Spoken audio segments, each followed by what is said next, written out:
코로나로 인해 첫 사회생활도 비대면으로 시작한 젊은 세대 사이에서 흔히 나타난다고 하는데요. 아나운서 김현욱입니다. 인사드립니다. 김현욱입니다.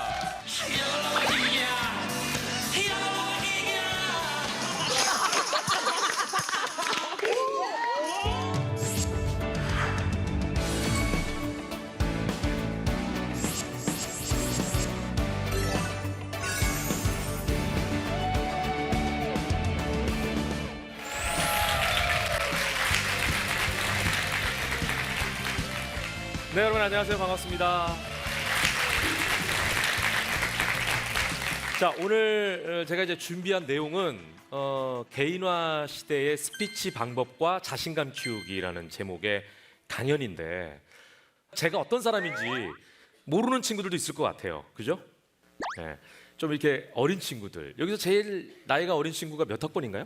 23학번. 23? 23학번이 있어요?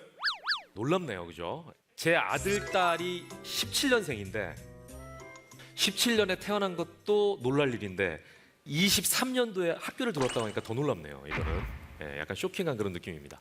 저는 이제 언제 학교를 들어갔냐면 이 얘기하면 더 놀라겠네요. 1992년에 들어갔습니다. 더 거리감이 느껴지나요? 얘기하지 말지 이런 마음인가요? 그런 거 어떻게 보면 큰 갭이 있다고도 생각할 수 있지만 그럼에도 불구하고 우리가 소통이 된다는 걸 오늘 한번 보여드릴게요. 자, 일단 제가 누군지 한번 여러분께 알려드리겠습니다. KBS에 제가 입사를 했어요. 그래서 KBS의 아나운서로 시작을 했습니다. 오늘 이제 하는 제 얘기들은 저에 대한 커리어에 대한 설명도 되겠지만 오늘 여러분께 말씀드릴 주제하고도 굉장히 연관이 있어요. 아이고, 지 얘기만 하다 가네? 이런 생각하지 마시고 제 얘기를 좀 길게 할 거예요. 근데 그 얘기가 나중에 뒤로 가면 오늘 여러분에게 전달해주고 싶은 메시지하고 연관이 된다라고 생각하시면 됩니다. 아마 지금도 생생정보라는 프로는 있을 거예요. 아시죠? 저녁 한 7시 하나요? 근데 그때는 정확한 이름이 생생정보통이었습니다. 생방송 생생정보통 오늘 목요일 순서 힘차게 출발하도록 하겠습니다. 아주 방정맞게 MC가 저하고 전현무 아나운서하고 이지혜 아나운서 3명이 MC였어요. 생방송으로 매일 월요일부터 금요일까지. 그래서 셋이서 다 장난기가 있어가지고 이지혜 아나운서는 좀 진중한데 전현무 아나운서도 다 알죠? 워낙 장난기가 심해요. 그 친구도. 저보다 이제 6년 정도 후배지만 놀랍죠? 저보다 선배 같죠? 고마워요. 근데 서 있으면 서로 장난을 치고 싶어가지고 그래서 마지막에 항상 생생 정보 탕! 뭐 어떤 생생 정보 탕탕 뭐 막 이러고 그랬어요. 그 다음에 뭐 아침마당, 뭐 도전 골든벨, 뭐 여러 가지 프로그램 했는데 제가 이 프로그램 한 얘기를 왜 하냐면요. 제가 뭐 전현무는 완전 이제 오락 MC로 가버렸잖아요. 그죠? 그 친구는 한 번도 뭐 교양이라는 프로를 한 적이 없는 것 같아요. 그 친구는 거의 오락 쪽으로 다 처음부터 갔으니까. 근데 저 같은 경우는 좀 특이한 이력이 있습니다. 그게 뭐냐면 전 세대를 아우르는 프로를 이렇게 딱딱 이렇게 끊어가지고 다 진행한 어찌 보면 몇 안 되는 있을 수도 있겠지만 제 기억에는 없는 그런 아나운서 중에 한 명일 거예요. 무슨 얘기냐면 제가 했던 프로 중에 영유아를 상대로 한 프로가 있어요. 미취학 아동 TV 유치원 하나 둘 셋이라는 프로가 있었어요. 그거 혹시 그 본 적이 있습니까? 본 친구들 없어요? 진짜 오래된 프로네. 지금 없는 것 같아요. 그때 제가 뭘 했냐면 동화를 읽어주는 우기 아저씨입니다. 그래서 이제 크로마키라는 게 있어요. 방송국에 가면 이렇게 파란색 천 또는 녹색 천 앞에 서면 내가 이제 녹화한 다음에 그 뒤쪽으로 그 뭐 컴퓨터 그래픽이라고 그러죠. 입혀가지고 뭔가 있는 것처럼 만드는 그런 기술이 있는데 아주 알록달록한 옷을 입어야 돼. 왜냐면 아이들이 그래야 반응을 하니까. 딱 입고 여러분 안녕? 우기 아저씨예요. 이렇게 하는 거예요. 완전 과장된 표현. 여러분들 그 동화 구연 해봤죠? 동화 구연 할 때 좀 과장되게 하잖아요. 왜 그런지 알아요? 그렇게 해야 아이들이 집중하거든요. 아이들이. 그리고 그렇게 해도 아이들이 5초 이상 가만히 안 있습니다. 그렇기 때문에 그렇게 막 과장되게 해야 돼요. 동화 구현을. 예. 오늘은요 빨간 모자에 대해서 얘기할 거예요. 잘 들어봐요. 빨간 모자가 왜 빨간 모자인지 아세요? 빨간 모자가 너무 잘 어울리기 때문이에요. 막 이렇게 하는 거야. 지금 막 소름이 돋아 막 나도. 예. 근데 이제 이런 프로가 TV 유치원 하나 둘 셋이었어요. 그 다음에 초등학교를 상대로 한 프로를 또 제가 했습니다. 열려라 동요세상. 제 어릴 적 모습을 아주 닮은 멋쟁이 친구가 준비를 하고 있는데 이때는 나름대로 경쟁 프로였어요. 심사위원들이 계시고 1등을 하게 되면 상을 줬습니다. 예를 들어서 윤영 어린이라고 한번 해봅시다. 윤영 초등학교 1학년이라고 상상을 해보자고요. 근데 이 친구가 매번 나와서 매번 떨어졌어. 근데 아주 끈질기죠. 5번째 나와서 드디어 우승을 한 거야. 5번째 나와서. 그럼 제가 인터뷰를 해야 돼요. MC니까. 그죠? 윤영이라는 친구가 키가 한 요 정도 될 거 아닙니까? 초등학교 1학년이니까 제가 인터뷰 시작하죠. 근데 아까 영유아에게 하듯이 인터뷰를 한다고 생각해 봅시다. 윤영 학생 너무 잘했어요. 이러면 윤영이가 뭐라 그럴까요? 헐. 왜냐하면 초등학교 1학년 친구도 자기는 어린이라고 생각하지 않습니다. 초등학교 1학년이 뭐야? 지금 제 아이들이 7살밖에 안 됐는데 시연이거든요 이름이. 근데 시우한테 야 이거 좀 아빠가 해줄게요. 알아! 지금 이러는데요 뭐. 자기가 다 안 돼요 벌써. 초등학교 1학년 더 하죠. 근데 이 친구한테 그렇게 하면 싫어해요. 자기를 무시한다고 생각합니다. 근데 그렇다고 해서 이 초등학교 1학년 친구한테 제가 어른한테 하듯이 윤영 학생 사전 오기입니다. 지금 소감은요? 못 알아듣겠죠 이 친구가 무슨 말인지. 그죠? 그래서 어른도 아니고 너무 아이도 아닌 딱 초등학교 정도에 맞는 정도의 어투, 톤, 단어 이렇게 선택해야 돼요. 그럼 어떻게 될까요? 일단 제가 키가 한 2m가 되지 않습니까? 너무 크니까 이 아이랑 키를 맞춰줘야죠.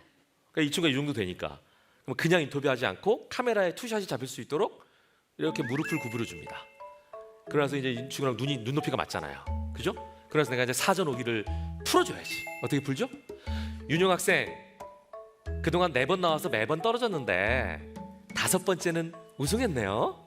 지금 기분이 어때요? 기분이란 말을 먼저 배우거든요 친구들이. 그럼 이 친구가 뭐라고 그럴까요? 좋아요, 기뻐요, 행복해요. 조금 똑똑한 친구는 하늘을 날 것 같아요 까지는 합니다. 자 근데 좋아요 기뻐요 하는 친구한테 제가 이제 MC니까 좀 더 끌어내고 싶어서 어떻게 좋아요? 그러면 너무 좋아요, 많이 좋아요, 엄청 좋아요 이 정도 합니다. 그럼 제가 또 엄청 얼마나 좋은데요? 이러면은 또 뭐라 그럴까 얘가? 가만히 있다가 웁니다. 왜냐면 초등학교 1학년 친구에게 자기가 견딜 수 없을 정도의 질문이 들어오면 긴장한 나머지 울게 되죠. 이게 이제 의외성이라고 그래요 방송에서는. 그래서 이 친구가 의외성을 갖고 있기 때문에 잘 컨트롤하면 너무 재미있는 이런 장면이 나오겠지만 그렇지 않으면 NG가 나는 거죠. 저는 이제 중학생 프로도 했어요. 쏙쏙 어린이 경제 나라. 중학생들에게 경제관념을 알려줘요. 그래서 제가 뭐든지 다 아는 알지 박사예요. 아까 얘기했던 크로마키 앞에 서가지고 하얀색 가운 같은 거 입고 과학자처럼 여러분 안녕 알지 박사예요 뭐 이러면서 했던 약간 그 성대모사 비슷하게. 그다음 고등학생 프로는 저기 써 있는 도전 골든벨이라는 프로그램. 그다음에 스카우트라는 프로그램을 제가 했고요. 대학생을 상대로 한 프로도 있었어요. 대학생 상대로 한 프로. 서바이벌 정글 특급이라고 각 대학교에서 여기 있는 친구들처럼 각 대학교에서 10명이 단체로 오면 한 6개 대학인가 8개 대학이 그 게임을 해가지고 마지막에 남는 친구가 우승을 하는 엄청 힘든 프로가 하나 있었어요. 그 다음에 나머지는 다 어른들을 위한 프로였습니다. 그래서 제가 이렇게 다양하게 제가 했던 프로를 왜 소개를 하냐면 저만큼 다양한 계층을 만나본 사람이 많지가 않아요. 그래서 저는 그게 큰 축복이라고 생각합니다. 저희까지는 이제 제가 어떤 일을 했고 뭘 해왔고 그 다음에 어떤 활동했는지를 좀 보여드렸어요. 이게 아까도 얘기했지만 지금부터 할 얘기에 다 녹아 들어갈 얘기들이에요. 자, 이제 오늘 주제가 뭐죠? 개인화 시대에 소통하는 법, 그죠? 스피치 그리고 자신감 키우기잖아요. 예. 왜 개인화가 됐을까? 그러니까 개인화가 되면서 나는 현상들이에요. AI라는 게 이제 등장을 했어요. 그래서 다른 사람의 도움이 필요 없어요. 유튜브도 내가 즐겨보던 것만 딱 보고 있으면 제가 알아서 찾아주더라고요. 제가 알아서 나의 성향에 맞는 걸 찾아서 막 이렇게 보게끔 계속 유도를 해요. 그쪽으로 성향을 파악을 했으니까. 그리고 최근에는 제가 챗GPT에 대한 얘기도 좀 들었는데 그 친구는 이제 대화까지 해줘. 우리가 뭘 물어보면 답을 해줍니다. 물론 이제 지금 무료 서비스는 막 끊겨 막 끊기고 내가 뭘 질문했더니 지가 잘 못 알아듣는지 말 잘 이러다가 지가 좀 창피한지 막 뭐라고 막 지 맘대로 막 써놔. 막 갖다가 막 아무거나 막 갖다가. 그리고 요즘에 챗GPT는 거짓말도 합니다. 왜냐하면 그 데이터 자체가 진실인지 아닌지 파악을 안 한 상태이기 때문에 그래요. 그러니까 그걸 가지고 그 데이터를 가지고 하기 때문에 우리 인간이 거짓말로 얘한테 자료를 주면 이 친구는 그걸 조합해서 답을 주기 때문에 그게 거짓말인지 본인도 몰라요. 그런 식의 시대. 그러니까 내가 굳이 누가 없어도 그냥 혼자 살아갈 수 있는 시대가 돼버렸죠. 근데 개인화 시대라는 게 뭐냐 봤더니 여기도 이제 확연하게 좀 두드러지는데 소위 MZ세대라는 세대와 기성세대예요. 기성세대. 예. 여기 서 있는 나는 아마 X세대 정도 될까 싶어요. 86세대는 아니니까 우리가 X세대, 그 다음에 Y세대, G세대, 뭐 밀레니엄, 뭐 MZ 이렇게 가잖아요. 그죠? 예, 그래서 이 MZ세대들의 특징이라는 게 있는데 예를 들면 저 같은 경우는 직장 생활을 제가 했잖아요. 아나운서 생활을 했잖아요. 그럼 직장 생활을 할 때 선배가 뭘 하자고 하면 사실은 내가 딱히 하고 싶지 않아도 해야 되는 경우들이 있어요. 막 입사하자마자 선배들이 막 다 앞다퉈서 한 번씩 막 저녁을 먹자고 가십니다. 근데 힘들어요. 막 전날도 먹었기 때문에 다음날 가면은 선배가 야 오늘 시간 돼? 이러면 힘들어. 근데 어떻게 해야 되죠? 선배님 당연하죠. 그리고 갔던 세대예요. 저희는.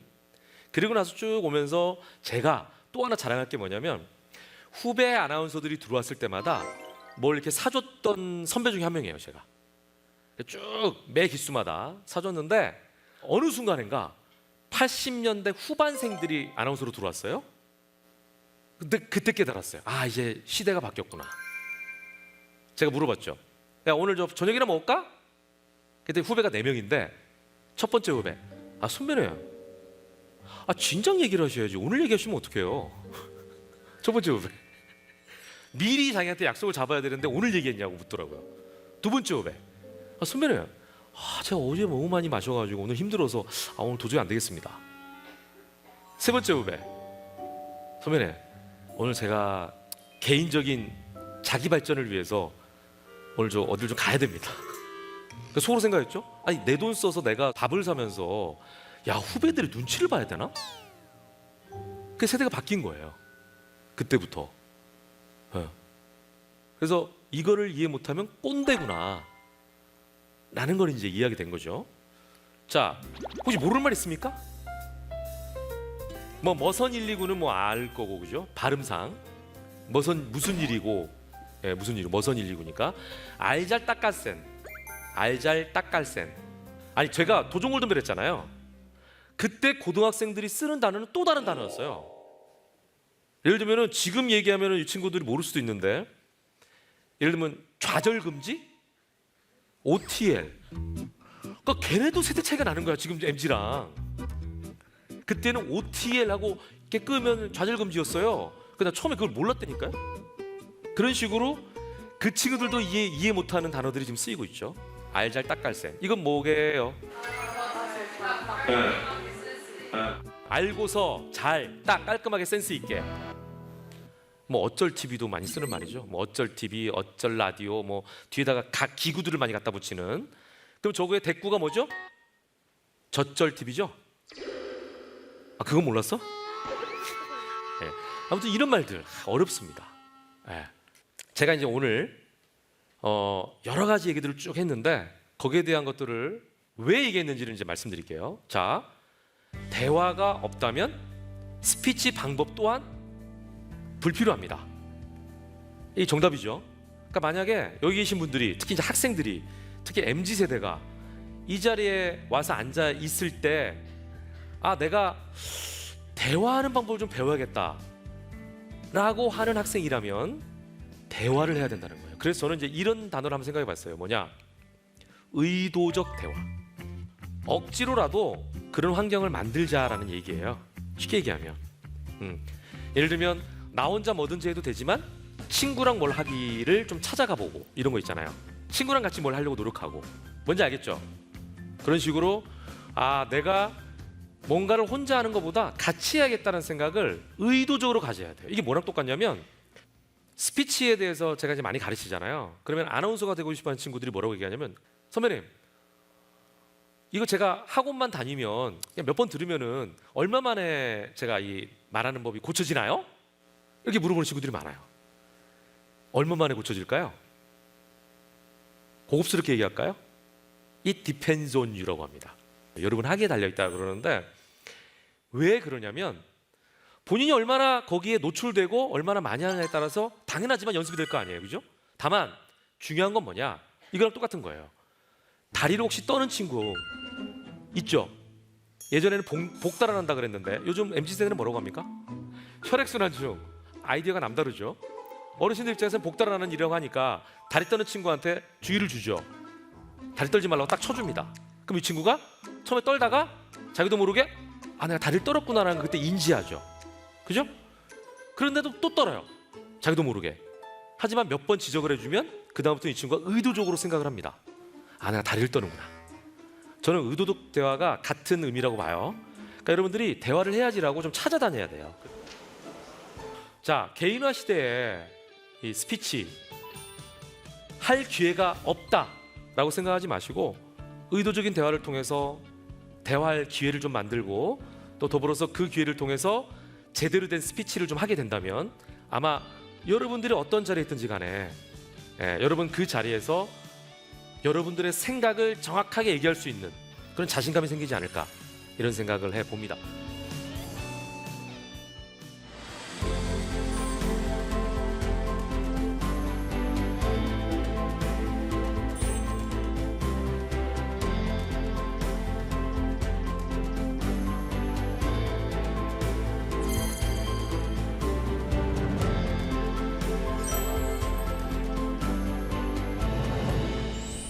여러분 질문이 있다면 질문을 받고 거기에 대한 답을 좀 하는 시간을 갖도록 하겠습니다.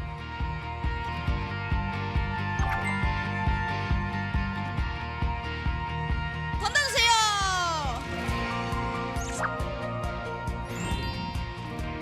이야 여기 안착이 됐네 비행기가. 잘 던졌어요. 일본어학과의 문연아 학생 어디 있습니까? 여기 앞에. 자, 그동안 다양한 프로그램의 MC로 활약하시면서 사건 사고도 많았을 것 같은데 사건 사고 많았길 바라는 거예요? 진행하면서 가장 기억에 남는 순간이 있다면 언제신가요? 제가 그 결혼식은 뭐 아나운서들이 결혼식은 워낙 많이 사회를 보니까 뭐 몇 번 안 했어요. 근데 저는 한 700번밖에 안 했어요. 결혼식은. 결혼식 한 700번. MC 진행만 한 3000번 정도. 그리고 이제 방송은 뭐 지금까지 쭉 하고 있으니까 방송 수도 많고 그래서 프로그램 MC뿐만 아니라 사람을 많이 만나는 일을 하잖아요. 그러니까 제가 제일 좋아하는 프로가 토크 프로예요. 되게 말이 잘 안 되는 사람을 말을 끄집어내는 거. 근데 이걸 살짝 재미있게 만들어주거나 이렇게 하는 거 되게 좋아하는데 가장 기억에 남는 순간은 이런 경우죠. 예를 들면 나랑 같이 방송을 했는데 그 친구가 나한테 말도 배우고 어찌 보면 방송 스타일도 배우고 했다가 그 친구가 대성했어요. 나는 부모가 아닌데 선생님이나 부모의 마음을 알겠는 거죠. 그 대표적인 친구가 누구냐? 알면 여러분 깜짝 놀랄걸요? 박은빈 양. 초등학교 2, 3학년 때 저랑 같이 열려라 동요세상 MC였어요. 어린이 MC. 그때 얼굴이 그대로 있어. 그래서 우영우가 뜰 때 나도 자랑하고 싶어가지고 옛날 사진이 있길래 그 찾아서 딱 올렸지 SNS에. 그랬더니 딴 날 들어오는 사람보다 많이 들어오더라고 역시.